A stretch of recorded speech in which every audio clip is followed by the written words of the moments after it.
ভাঙড়ের দিকে নজর রাখবো এই মুহূর্তে সরাসরি সেখানে ব্যাপক উত্তেজনার খবর আসছে গত রাত থেকে। এই মুহূর্তে উত্তেজনা আরো চরমে।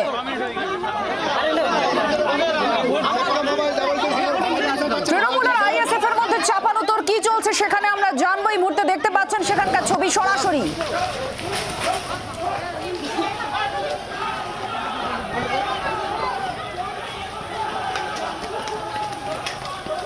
দেখুন পুকুরে নেমে পড়েছে কিছু লোকজন, পুলিশ লাঠিচার্জ করছে, এতটাই পরিস্থিতি বেগতিক হয়ে গিয়েছে।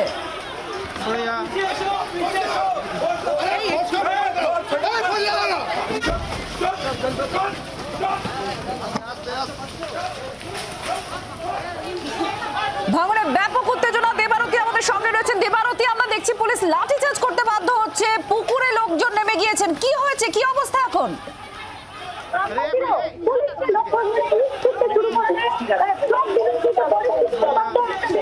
শুরু করে দেয়, সব মিলিয়ে কিন্তু পরিস্থিতি উত্তপ্ত আমরা দেখছি। অবশেষে পুলিশ বোঝাচ্ছে এবং পুলিশ থামানোর প্রচেষ্টা চলছে। তাহলে পুলিশরা আমাদের উপরে লাঠিচার্জ করছে কেন?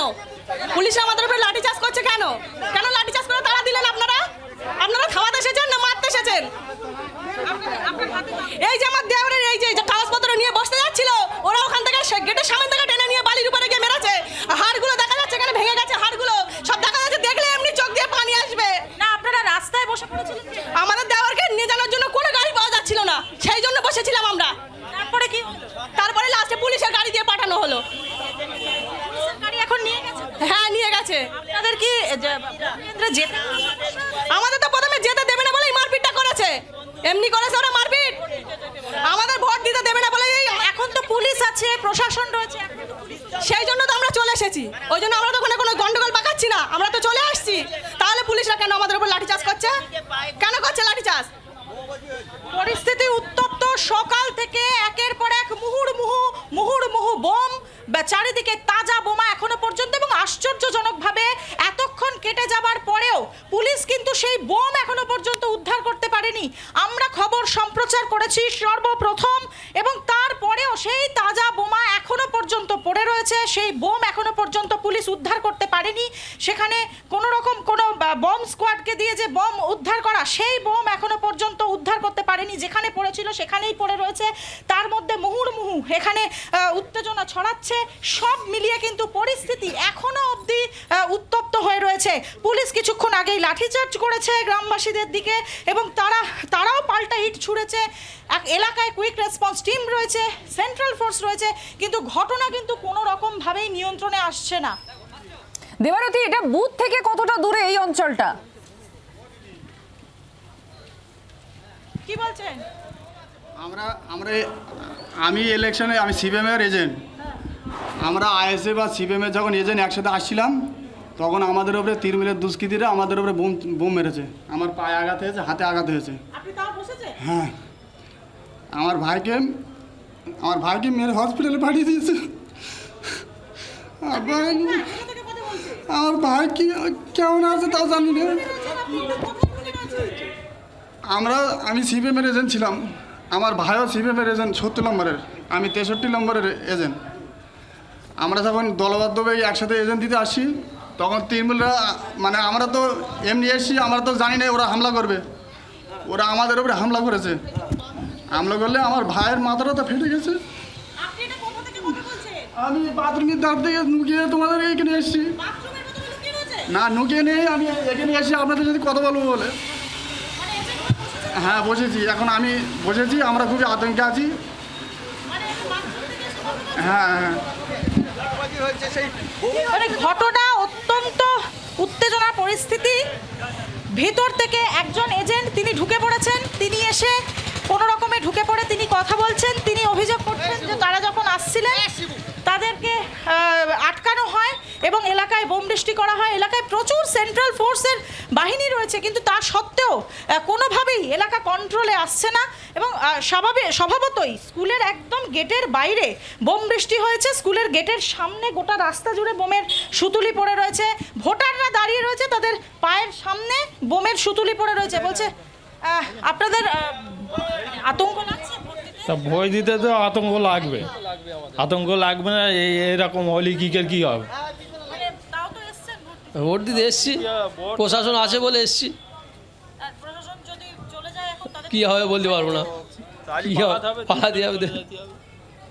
এখানে দেখছো ভোটাররা তাদের পায়ের সামনে বোম পড়ে রয়েছে এবং এখনো পর্যন্ত যারা এলাকার বাসিন্দারা পর্যন্ত ভয় পাচ্ছেন, তারা বলছেন যে বোমটায় কোনো রকমে পা ফাটলেই কিন্তু লাগলেই সেই বোমটা বোম ফেটে যাবে। কি বলছেন? ওটা পা লাগলে বোমটা ফাটবে। আর সকাল হ্যাঁ, আমরা এই রাস্তা দিয়ে ভোট দিতে আসবো, বাড়ির মেয়ে ছেলেরা আসবে, কিন্তু এই বোমটা এখানে পা পড়লেই ফাটবে। আমরা একটু দেখব যে এই কুইক রেসপন্স টিম কোন দিকে যাচ্ছে, তাদের সঙ্গে গিয়ে তারা ঠিক কোন খবর পেয়ে গ্রামের ভেতরে বোম এরকম রাস্তার মধ্যে পড়ে রয়েছে, প্রাণ হাতে করে এখান দিয়েই সাধারণ মানুষজন যাতায়াত করছেন। আমরা কুইক রেসপন্স টিমের সঙ্গে যাচ্ছি, আমরা দেখবো যে তারা ঠিক কোন খবর পেয়ে ভিতরে যাচ্ছেন, সেই খবরটা আমরা নেওয়ার চেষ্টা করব। সকাল থেকে একের পর এক ঘটনার খবর আসছে, একের পর এক বোমাবাজির খবর আসছে। গতকাল রাত থেকে গোটা ভাঙড় জুড়ে মনে করা হয়েছিল যে লোকসভা ভোটে অন্তত শান্তিপূর্ণ একটা নির্বাচন দেখবে ভাঙড়বাসী, কিন্তু সকাল হতে না হতেই কার্যত এখানে গোটা ভাঙড় জুড়ে এই চেনা ছবি কিন্তু উঠে আসছে। একেবারে দেবারতী, আমরা দেখছি তোমার মাধ্যমে সেই ছবি আপনারা দেখতে পাচ্ছেন। সকাল থেকে বলা যায় গত রাত থেকে আবার নতুন করে উত্তেজনা তৈরি হয়েছে, আর সেখানে আইএসএফ তৃণমূলের মধ্যে যে বোমাবাজি করা হয়েছে, যে অভিযোগ উঠে আসে, সেখানে আজ সকালে এক ব্যাপক চরম পরিস্থিতি তৈরি হয়েছে। আপনারা দেখুন, পুলিশকে ইট ছোড়া হচ্ছে এমন অভিযোগ, পুলিশ লাঠিচার্জ করেছে, কয়েকজন পুকুরে ঝাঁপ দিয়েছেন, ভোটারদের পায়ের কাছে বোমা পড়ে আছে, কিউআরটি টিম আছে কেন্দ্রীয় বাহিনী, তবুও এলাকা নিয়ন্ত্রণের মধ্যে নেই, ভোটাররা আতঙ্কিত, ভোটার লাইনে দাঁড়িয়ে আছেন।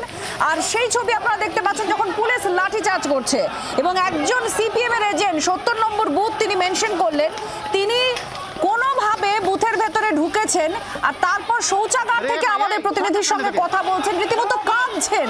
63 নম্বর বুথে এজেন্ট তার ভাই, তাকে মারধর করা হয়েছে এবং তাকে হাসপাতালে পাঠানো যাচ্ছিল না, তাকে পুলিশের গাড়িতে করে হাসপাতালে পাঠাতে হয়, এবং এক ব্যাপক চরম উত্তেজনাপূর্ণ পরিস্থিতি ভাঙড়ে এই মুহূর্তে দেখতে পাচ্ছেন। ভাঙড় পঞ্চায়েত নির্বাচনে মনোনয়ন পর্বে যে অশান্তির ছবি উঠে এসেছে, প্রাণ গিয়েছে মানুষের, কেন্দ্রীয় বাহিনী মোতায়েন হয়েছিল ব্যাপক পরিমাণে, রাজ্যপাল নিজে গিয়েছিলেন পরিস্থিতি দেখতে, তারপরে একাধিক ঘটনাক্রমে ভাঙড় বারবার শিরোনামে এসেছে। সেই ভাঙড়ে অবাধ এবং শান্তিপূর্ণ নির্বাচন করানো নির্বাচন কমিশনের কাছে একটা বড় চ্যালেঞ্জ অবশ্যই, কিন্তু গত রাত থেকেই সেই ভাঙড় আবার উত্তেজনা এবং হিংসা সন্ত্রাসের ঘটনা সামনে আসছে।